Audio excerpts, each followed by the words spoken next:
family members, you're welcome back to my YouTube channel. If you're new here, you're definitely welcome. If you're a returning subscriber, thank you so much for returning back. I do not take you guys for granted. Thank you so much indeed. Today we're doing a teenage me series which I titled Communicating with Kids. How do you communicate with your teens, with your teenagers? How do you communicate with teenagers? Most of the time, this communication, there is a huge gap of communication between parents and their teenagers. I could remember vividly, like, excuse me, when I was a teen, like, I find it difficult to interact with my parents. Oh my god, mostly my dad. I usually used to be, as a child, I wasn't scared of my dad. Oh my god, I usually used to gist and laugh and play and even go out with my dad. But as a growing up child, as a teenager, I found myself withdrawing from relating with my dad or even asking any question and all that, or even yeah, or even have sent any question at all. Like maybe if I had something I wanted to discuss with them about, like, I found it difficult to do that. Okay, so those I'll just be sharing from my experience and also based on the research that I have done as well. And one thing that actually helped me as well in the space of discussing with your parents or communicating with your parents. Now, as a parents, you need to learn how to listen to your teenagers. Seriously, you need to learn how to listen to your teenagers. They have a lot of things that they want to talk to you about, but because you don't listen to them, they feel like, or let me say, they feel like you don't listen to them, you don't give them the attention that they need. At that stage, they need a lot of attention. Okay, so when you have a teenager, you need to try as much as you can to listen to your teenagers, listen to them, whatever they are saying, not for you to hear them. There is a difference between hearing and listening. When you're listening, you're also like looking at their body, their body movements or body, can't remember what was wrong. Anyways, but yeah, so you have to try and listen to them, pay attention to them. Okay, and then whenever they ask a question, please try and reply to their question. If you don't know the answer, tell them you get back to them instead of just keeping them mute or shutting them off. No, please don't do that. Don't shut them off. Instead, tell them that you're going to look into it and then get back to them. That's better said than shutting them off, okay, entirely.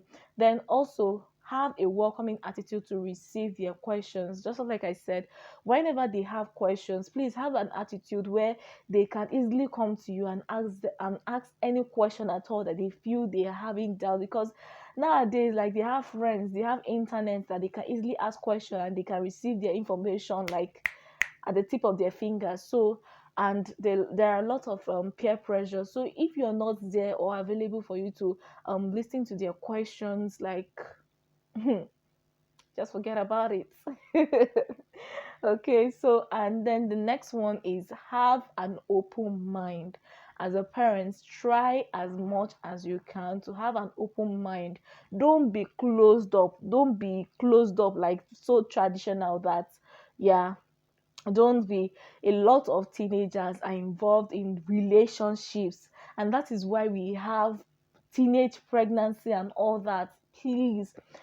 Please be open-minded. Parents, be open-minded. I know that whenever you hear that a teenager is having a boyfriend or a girlfriend, you tend to like have this sense like you're disappointed and all that. But we all know that it's not like it's the right time for them to do that. But for you to have an open mind, you have to know that it is that stage that they try to be adventurous, like doing things, trying to learn some new things and all that. Engage them, try to engage them, and be open-minded. Try to know the people that they are in touch with or having a relationship with. Tell them the cons and the pros and the cons of what they are going into. If you don't let them know those things, they will just go further. Like, I remember whenever we do something as a child and then our parents our parents spank us, they spank us, and then the next day we still do that particular thing that they told us, as in they flogged us about, because they didn't tell us exactly what they didn't want us to do or what we actually did wrong. And that is why you see us repeating that thing over and over and over again. So parents, whenever whenever a child or a teenager or whatever derail from what you expected them to do or from the norm, when you spank them, you tell them exactly what they have done that is actually not right and what they are supposed to do. Okay, not for you to just spank them and then expect them to just figure it out. You don't expect them to do that, they are still children. Okay, and then the next one is they have fear of disappointing their parents. Should teenagers have the fear of disappointing their parents? Like, I can still remember vividly, like whenever I'm even praying, I always used to mention that, God, please help me not to disappoint my parents. I want to make them proud before I even say I want to make myself proud. Okay, and I could relate even with my siblings as well. I've spoken to them on several bases. Like, they will tell me, or my sisters, cousin sisters, and so on, they have actually mentioned something that you actually don't want to disappoint their parents because they know what they have put in. So you don't you need parents, you need to know that children or teenagers have this fear of disappointing. And then the next one is teen face peer pressure as well. Okay, in as much as um we try to help teenagers, we need to know that they have friends. Okay, let's assume on the part of sex, for instance, I know parents don't like to talk about it. It's actually a taboo. Like, it's a taboo for parents to even talk about this aspect of life, sex. And if you don't tell them about this thing, they get to get information from friends. Okay, they get information from friends. They have phones, they browse the internet, they watch pornographies and all that, and they get to explore and learn a lot of things that you as a parent fail to do, or try to fail to educate them on. Or even if you're trying to even educate them, you'll be using words like, oh, don't touch your pee, don't touch your, if somebody wants to do your mention those exact things to them, for that you need to educate them on time, on earlier on. Okay, I know it can be difficult. If you can't do that, like maybe you could find somebody that you feel is appropriate for, and for you to be there to also hear what they're also talking about. If like somebody, if you can't do it yourself, maybe your partner can also do that. And you need to talk to them about all these things. You need to talk to them about drugs.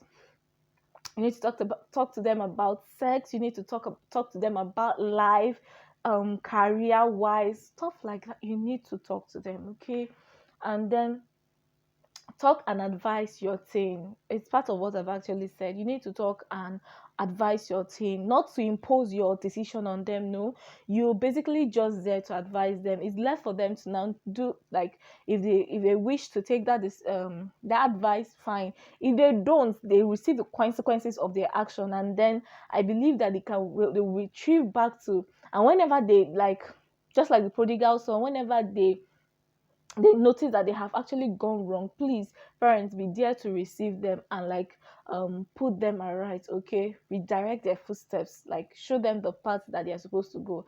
And because of what they have done in the past that was wrong, I believe that they will want to do better.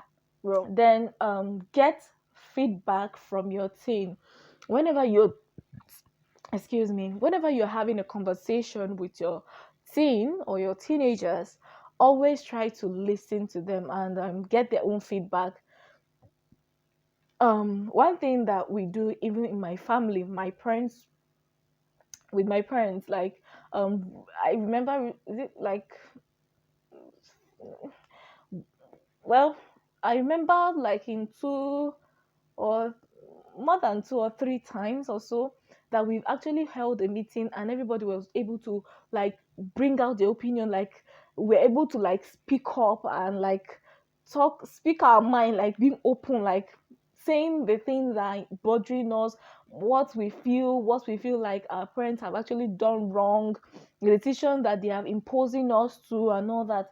Parents, when your children are doing that, although one thing that we need to know, please just don't mind that phone that is ringing right now.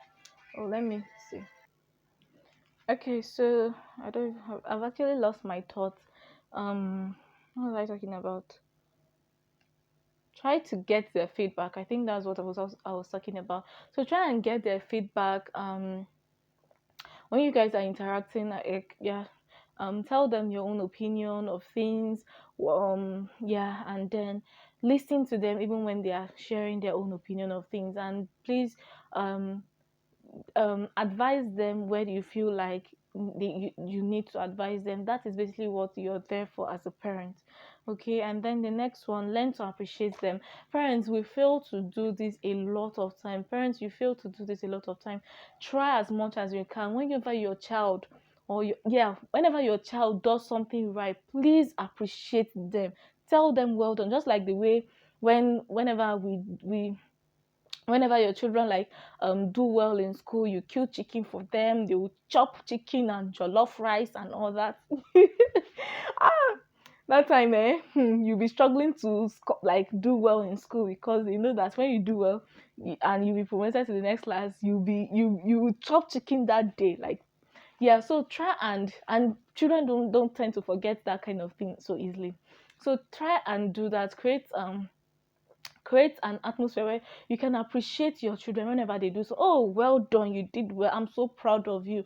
All those words are very affirming, and it sticks to their head. Okay, they know that their parents appreciate them. When the teenagers will feel so appreciated as well. Okay, not for you to always like look at the wrong side of the things that they have done all the time, but also look at the good things. Okay, um use affirming words, exactly what I've said. Always try and use affirming words, like try and say positive things to them. Okay, you can do well, you're a great child, you have great possibilities or abilities, you can do this. All those words, try and make use of them. Okay, they are not for decoration. Okay, focus on the problem, not the individual. Always try to focus on the problem and not the individual. As a human being, when there's an issue or maybe a child does something wrong, it is not the child you're to focus on, no, but you're to focus on the problem. Maybe if the like a value system that is not right, or maybe you've noticed that the child is derailing from something that's, excuse me, derailing from the norm.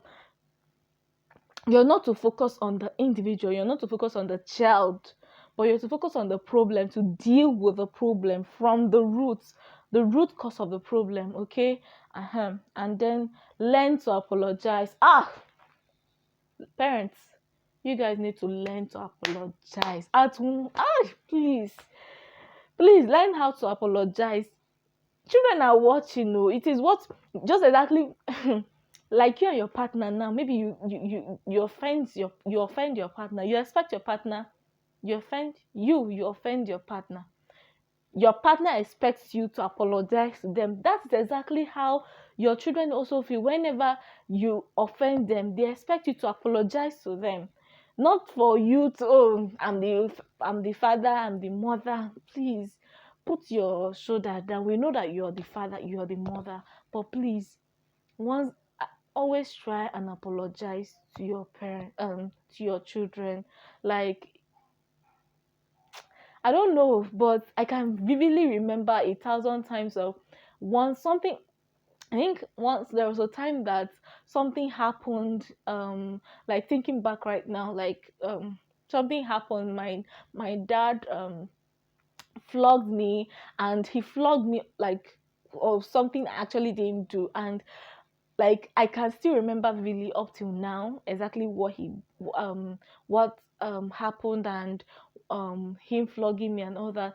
But I expected him to apologize to me, which he didn't. But I know that he actually felt sorry, but he couldn't come and tell me that he's sorry and all that. But by his action, I could actually read that he was actually sorry, but he couldn't come up. So parents, try and like vocalize it. Try and hug your children more. Try and hug your children. Try and like appreciate them. Try and say sorry whenever you are wrong. You're not too big for that. Please, please, please, please. Ejo, Biko.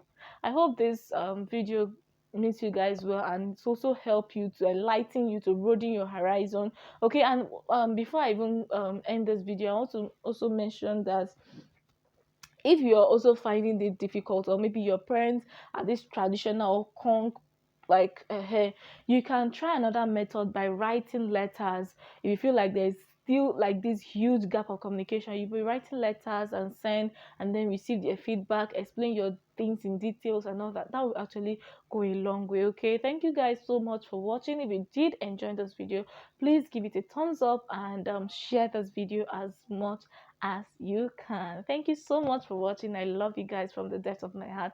I love you and appreciate you guys. Thank you so much for the new subscribers.